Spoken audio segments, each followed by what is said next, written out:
Hello, Nurse Allen back with you again.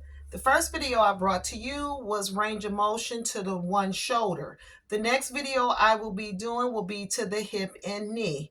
Again, the same techniques apply. You want to make sure that you're following the care plan that the observer proctor gives you. So when you're performing range of motion exercises, you want to perform all exercises letting her know exactly what you are doing. So you're supposed to be communicating with your patient mannequin, letting them know what you're doing so that the proctor hears you so that she understands everything and gives you full credit for what you're doing. So my next exercise will be going over how to do range of motion for the hip, the right hip and knee.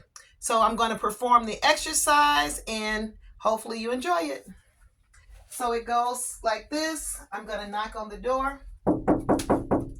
I'm going to get permission to come in. Good morning, Miss Allen. My name is Tanita. I'll be your CNA. I'm here to perform range of motion exercise to your right hip. Is that okay? She says it's okay. So the first thing I'm going to do is do my hand hygiene. I'm going to do my hand hygiene. I'm going to remove anything out of my way that's going to make it harder for me to perform my exercise. So I will move this out of the way. I'm going to check her bed for safety to make sure her bed is locked and is safe. I'm going to provide her privacy. I'm going to raise her bed up to a working height. And then I'm going to let Miss Allen know what I'm going to be doing. So we're going to do her exercise to her right hip. So I'm only going to try to expose just her leg. So I'm going to try to keep her covered up as much as possible, only exposing the area that I'm doing my exercise to. So I'm going to pull my covers back, exposing only her leg. Okay. And then I'm going to let Miss Allen know the exercises I'm going to do. Okay, Miss Allen, I'm going to do your range of motion exercises to your right hip. So we're going to bring your leg out. I'm going to do abduction first. Abduction first. So I'm going to do abduction first, which is taking it away from the body. So I'm going to support her leg, holding her leg up under and her ankle and up under, and I'm going to bring the leg outward. 1, 2, 3. Okay, Miss Allen, do you have any pain? Miss Allen says she does not have any pain. So my next exercise will be adduction, adding it to her body. So I'm going to kind of cross over her leg a little bit. 1,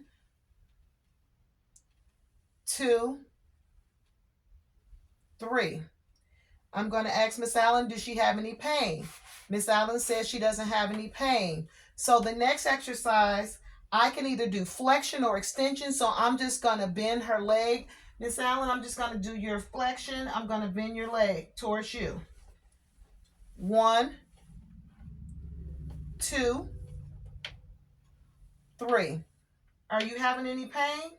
Now, you never want to go beyond that patient's threshold. That's why you're asking in between if they're having any pain, because if they had stated they had any pain, you would discontinue those exercises. So you never want to go beyond that person's point where they can resist. So if you feel a lot of resistance, you don't go beyond that. So now I'm going to do my extension. My extension is just straight in the air, Miss Allen. 1, 2, 3. You okay? She says she's okay. Okay, I'm all done with your exercises.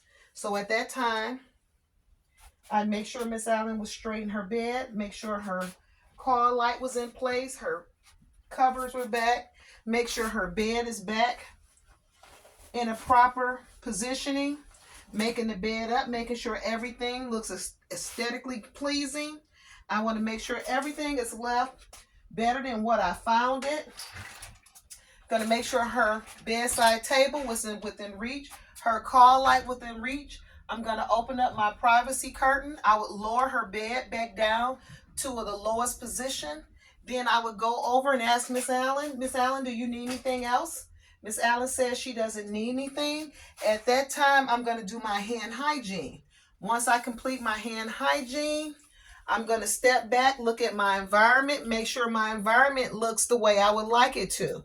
Is her bed in the lowest position? Her bedside table is back. Her call light is open. Her privacy curtain is open.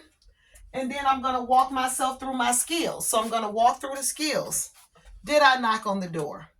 Did I announce myself? Did I let the patient know what I was doing? Did I provide her privacy? Did I check for safety? Did I raise the bed up to a working height?